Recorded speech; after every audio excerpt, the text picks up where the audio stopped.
Okay, ഇത് India ആണെന്ന് കരുതാം. ഓക്കെ, ഇത് ഇന്ത്യ ആണെന്ന് കരുതാം. ഈ നോർത്തേൺ ഭാഗത്ത് മെഗാളിത്തിക് കൾച്ചർ ആരംഭിക്കുന്നത് നിയോളിത്തിക് ഫേസിലാണ്. പക്ഷെ എല്ലാ ഭാഗത്തും ആ സമയത്ത് എത്തിയിട്ടില്ല, മെഗാളിത്തിക് കൾച്ചർ എത്തിയിട്ടില്ല.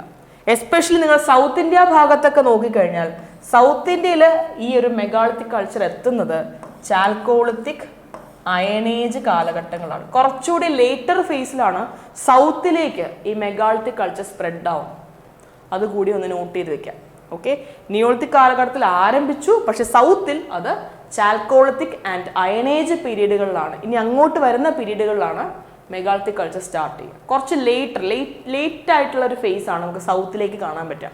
ചിലപ്പോൾ പറയാൻ പറ്റത്തില്ല, ലാക്ക് ഓഫ് എവിഡൻസ് കാരണമായിരിക്കാം, ലാക്ക് ഓഫ് ആർക്കിയോളജിക്കൽ സോഴ്സസ് കാരണമായിരിക്കാം.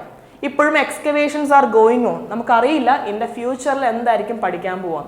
ഇപ്പോഴെല്ലാം നമ്മൾ പഠിക്കുന്ന ഹിസ്റ്ററിയുടെ പല കാര്യങ്ങളും നോർത്തേൺ എക്സ്പെഡിഷൻസിൻ്റെയും നോർത്തേൺ എക്സ്കവേഷൻസിൻ്റെയൊക്കെ ഭാഗമായിട്ട് പറയുന്ന എവിഡൻസുകളാണ്. ചിലപ്പോൾ ഇനി അത് മാറാം. ഇന്നത്തെ കോണ്ടെക്സ്റ്റിൽ പറയുകയാണെങ്കിൽ നോർത്തിലാണ് ഒട്ടുമിക്ക കാര്യങ്ങളുടെയും തുടക്കം കുറിച്ചു എന്നും പിന്നീട് അത് സൗത്തിലേക്ക് സ്പ്രെഡ് ആയി എന്നാണ് പറയപ്പെടുന്നത്. ഒന്ന് നോട്ട് ചെയ്ത് വെച്ചേക്കാം.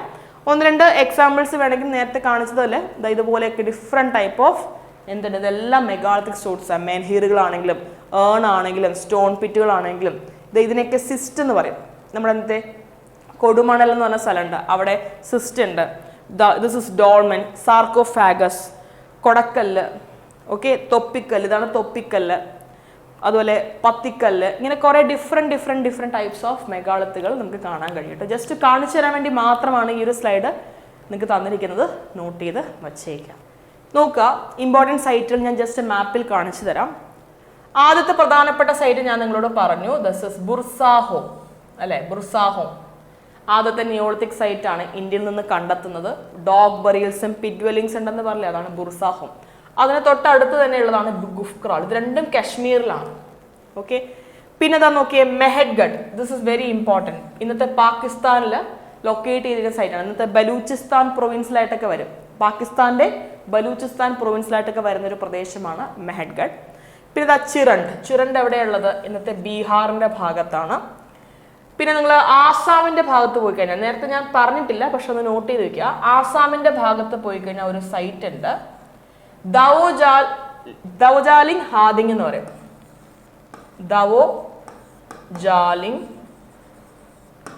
ഹാദിങ് ഒറ്റ സൈറ്റാണേ. ദവോജാലിംഗ് ഹാദിങ് എന്ന് പറയുന്ന ഒരു സൈറ്റ് ഉണ്ട്. ദവോജാലിംഗ് ഹാദിങ് അവിടെ എഴുതിയിട്ടുണ്ട്, കാണാൻ പറ്റിയില്ലെങ്കിൽ നോക്കുക. ദവോജാലിംഗ് ഹാദിങ് വിച്ച് ഇൻ ആസാം. ഇതൊരു ആസാമിലെ നിയോളിത്തിക് സൈറ്റ് ആണ്. ഇനി സൗത്തിലും ഉണ്ട് കേട്ടോ. സൗത്തിലെ ചില സൈറ്റുകളുടെ പേര് കേൾക്കാം. നാഗാർജുന കൊണ്ട, നമ്മുടെ ഇന്നത്തെ ആന്ധ്രയുടെ ഭാഗത്തുള്ളൊരു സൈറ്റാണ് നാഗാർജുന കൊണ്ട. നാഗാർജുന കൊണ്ട ഒരു നിയോളിത്തിക് സൈറ്റാണ്. ഒരുപാട് എവിഡൻസുകൾ അവിടെ നിന്ന് കിട്ടിയിട്ടുണ്ടെങ്കിലും പക്ഷേ നമ്മൾ പിൽക്കാലത്താണ് ഈ നാഗാർജുന കൊണ്ടയുടെ ഇമ്പോർട്ടൻസ് കൂടുന്നത്. ഒരു പ്രീ ഹിസ്റ്റോറിക് സൈറ്റ് ആണെങ്കിലും അതൊരു ബുദ്ധിസ്റ്റ് സൈറ്റ് എന്ന രീതിയിലാണ് ഏറ്റവും പോപ്പുലർ. പിൽക്കാലത്ത് ബുദ്ധമതമൊക്കെ വരത്തില്ലേ, നമ്മുടെ വേദിക് കാലഘട്ടങ്ങൾക്കൊക്കെ ശേഷം മഹാജനപദ പീരീഡിലൊക്കെ ബുദ്ധമതമൊക്കെ വരും. ആ സമയത്ത് ബുദ്ധന്റെ പല മോണുമെന്റ്സും അശോകനൊക്കെ ഇവിടെ പണിതിട്ടുണ്ടെന്നാണ് പറയുന്നത്. അപ്പം അതുകൊണ്ട് ഒരു ബുദ്ധിസ്റ്റ് സൈറ്റ് ആയിട്ടാണ് ശരിക്കും നാഗാർജുന കൊണ്ട പറയുന്നത്. പക്ഷെ അവിടെയും പ്രീ ഹിസ്റ്റോറിക് എവിഡൻസുകൾ കിട്ടിയിട്ടുണ്ട്. നോട്ട് ചെയ്ത് വെക്കാം. നിങ്ങൾ നാഗാർജുന സാഗർ ഡാം എന്നൊക്കെ പറഞ്ഞ് കേട്ടിട്ടില്ലേ? ഈ ഡാം ഇരിക്കുന്ന പ്രദേശം, ആ ഡാമിന്റെ ആ ഒരു കാച്ച്മെന്റ്, ആ ബേസ്മെന്റ് ഏരിയ മൊത്തവും നാഗാർജുന കൊണ്ട എന്ന് പറഞ്ഞ ഹിസ്റ്റോറിക് സൈറ്റ് ആണ്. അത് വേണമെങ്കിൽ നോട്ട് ചെയ്ത് വെക്കാം. പിന്നെ പയ്യമ്പള്ളി എന്നൊരു സ്ഥലമുണ്ട്, തമിഴ്നാട്ടിലാണ്. പയ്യമ്പള്ളി ഒരു പ്രീ ഹിസ്റ്റോറിക് സൈറ്റ് ആണ്. പിന്നെ അതുപോലെ കുപ്പകല്ല് എന്നൊരു സ്ഥലമുണ്ട്, കുപ്പകല്ല് നോട്ട് ചെയ്ത് വെക്കാം. തെക്കാൽക്കൊട എന്ന് പറഞ്ഞ സ്ഥലമുണ്ട്, തെക്കാൽക്കൊട. ഇതൊക്കെ ഇമ്പോർട്ടൻ്റ് ആയിട്ടുള്ള സ്ഥലങ്ങളാണ്. നാഗാർജുന കൊണ്ട, പയ്യമ്പള്ളി, തെക്കാക്കൊട, കുക്കൽ, അതുപോലെ ഗുഫ്ക്രാൾ, ബുർസാഹോം, മെഹഡ്ഗഡ്, ചിറണ്ട്, ദവോജാലി ഹാദിങ്. ഇനി നമ്മൾ നേരെ പോകുന്നത് ചാൽക്കോളിത്തിക് പീരീഡുകളിലേക്കാണ്. ഓക്കെ, നിയോളിത്തിക് കഴിഞ്ഞ് അടുത്ത് നമ്മൾ ചാൽക്കോളിത്തിക് പീരീഡിലേക്ക് എൻട്രി ആണ്. നമ്മൾ പറഞ്ഞു പാലിയോളിത്തിക്, മീസോളിത്തിക്, നിയോളിത്തിക് ഒക്കെ സ്റ്റോൺ ഏജ് കാലഘട്ടമാണ്, പ്രീ ഹിസ്റ്റോറിക് കാലഘട്ടമാണ്. കാരണം റിട്ടൺ എവിഡൻസ് ഒന്നും വന്നിട്ടില്ല.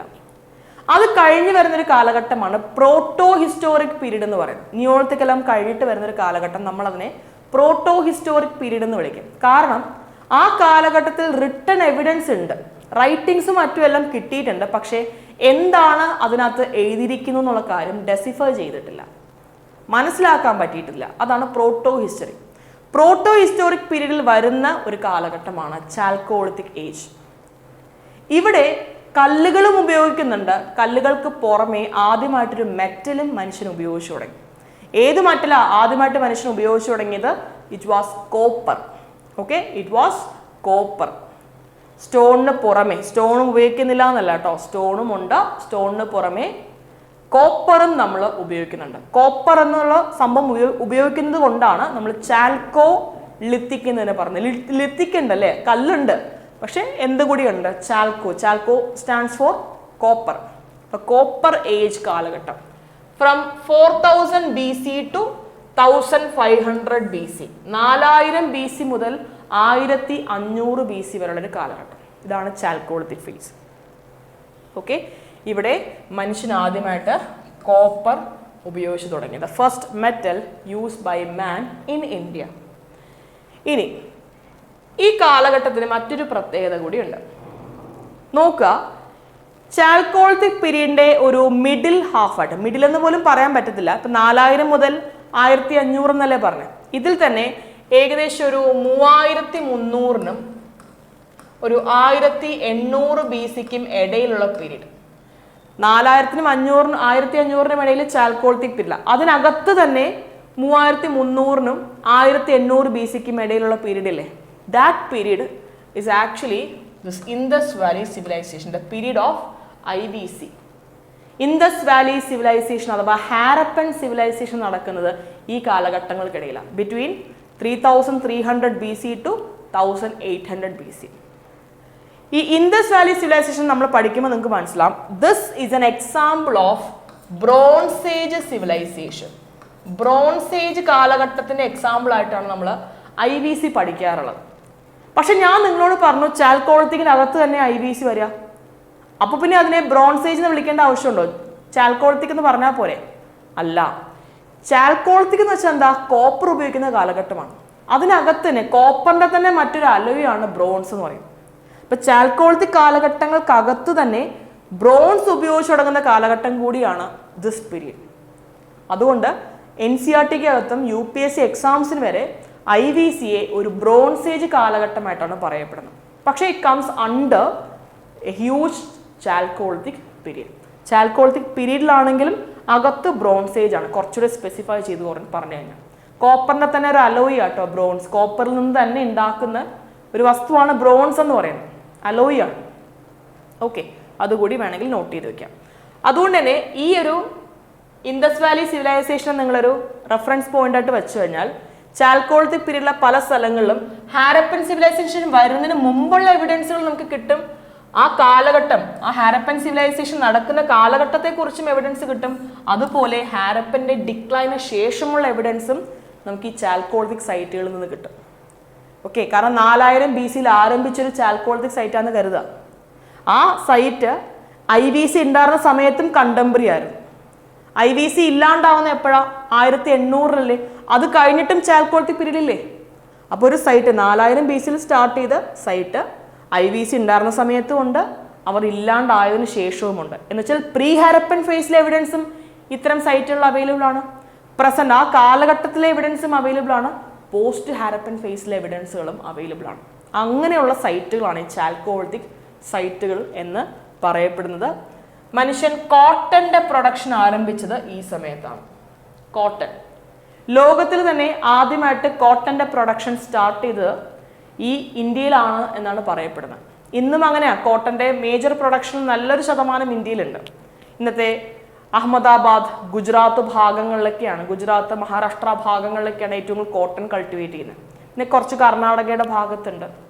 അപ്പോൾ കോട്ടന്റെ പ്രൊഡക്ഷൻ ഇന്ത്യയിൽ സ്റ്റാർട്ട് ചെയ്യുന്നത് ചാൽക്കോളിത്തിക് പീരീഡിലാണ്. പിന്നെ ഒരുപാട് സീരിയൽസ് ഉണ്ടായിരുന്നു, grains, rice, wheat, pulses, bajra, ragi, പല പല ക്രോപ്പുകൾ ഇന്ത്യയിൽ ഈ കാലഘട്ടത്തിൽ കൾട്ടിവേറ്റ് ചെയ്യുന്നുണ്ട്.